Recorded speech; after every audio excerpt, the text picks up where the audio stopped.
परम पुनीत श्री नैमिषारण्य की पावन भूमि पर सोनकादि 88,000 ऋषि मुनि विराजमान हैं और सामने व्यासपीठ पर श्री सूत जी महाराज शोभायमान हैं। ये दिव्य देव दुर्लभ कथा सुना रहे हैं श्री सूत जी महाराज सोनकादि 88,000 ऋषि मुनियों को, जिनका 1000 वर्ष का ज्ञान सत्र चल रहा है। पहले के जमाने में जब यज्ञ होते थे तो पहले भूमि का शोधन किया जाता था कि भूमि कैसी हो, फिर भूमि शोधन होने के बाद में फिर मूर्त का शोधन होता था। बड़े बड़े ज्योतिषाचार्यों से फिर सो मूर्त पूछा जाता था। फिर उसके बाद में यज्ञ करवाने वाले कर्मेष्टि ब्राह्मण की खोज होती थी, लेकिन कलयुग के संताप से तीनों ही चीजें धीरे धीरे लुप्त होने के कगार पर। आप लोगों को ज्ञात होगा कि हमारे भारतवर्ष में 2 गद्दी हमेशा चली आ रही है शुरू से। एक है राजगद्दी और दूसरी है व्यास गद्दी। राजगद्दी पर भगवान धर्म सम्राट महाराज दशरथ विराजमान है, तो व्यास गद्दी पर ब्रह्म ऋषि वशिष्ठ जी महाराज विराजमान है। जब राजगद्दी के ऊपर कोई संकट आता तो व्यास गद्दी आगे बढ़कर उस संकट से कैसे बाहर निकले, तो राजा का मार्गदर्शन व्यास गद्दी करती थी।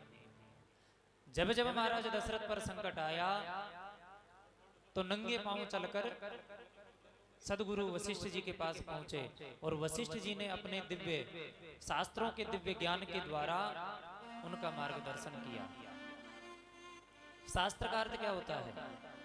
शासनात् त्रायते इति शास्त्र है। जो अपने अनुशासन में रखने पर उसको इस भव से तारने का जो संकल्प लेते हैं वही शास्त्र है। एक आदेश होता है शास्त्रों का और एक आदेश होता है राजा का, लेकिन राज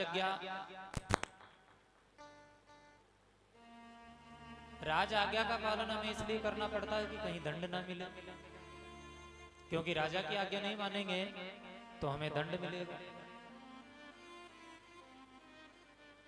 लेकिन शास्त्रों की आज्ञा आप मान रहे हो तो शास्त्र ये संकल्प लिए हैं कि आप यदि हमारे अनुशासन में चलोगे तो हम आपको इस भव रूपी सागर से अवश्य तारने का संकल्प लेते हैं। इन शास्त्रों को आप एक नाव समझो, नौका। नाव में आप बैठकर कितने भी बड़े से बड़े समुद्र को पार कर सकते हैं, लेकिन समुद्र में पड़े हुए हैं, गिरे हुए हैं और निकलने के लिए कोई रास्ता नहीं मिल रहा है और ना कोई हमारे पास नौका है, तो बाहर कैसे लगे, निकले कैसे? तो ये हमारे धर्म शास्त्र जो भी हैं ये उस नाव का एक माध्यम है। परम पावन नैमिषारण्य पावन भूमि पर सोनकादि 88,000 ऋषि मुनि विराजमान हैं और सूत जी महाराज व्यासपीठ पर शोभायमान हैं। श्री सूत जी महाराज सोनकादि ऋषियों के दिव्य अज्ञान रूपी अंधकार को मिटाने के लिए अपने ज्ञान का प्रकाश सामने प्रकट कर रहे हैं। श्रीमद् भागवत महापुराण का उद्गम स्थल है सम्यक प्रास। बद्रीनाथ धाम से ऊपर माना गांव हमारी भारत भूमि का, भारत देश का अंतिम गांव है माना गांव। उस माना गांव के किनारे ही सरस्वती नदी बह रही है और सरस्वती नदी के किनारे भीम पुल से अपन पार जाएंगे तो वहीं व्यास गुफा बनी हुई है। उस स्थान का प्राचीन शास्त्रोक्त नाम है सम्यक प्रास, जिसे हम व्यास गुफा के नाम से जानते हैं।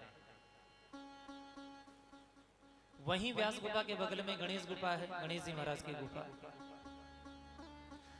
तो महर्षि श्री वेद व्यास जी महाराज ने श्रीमद् भागवत महापुराण का संकलन किया है, रचना की है।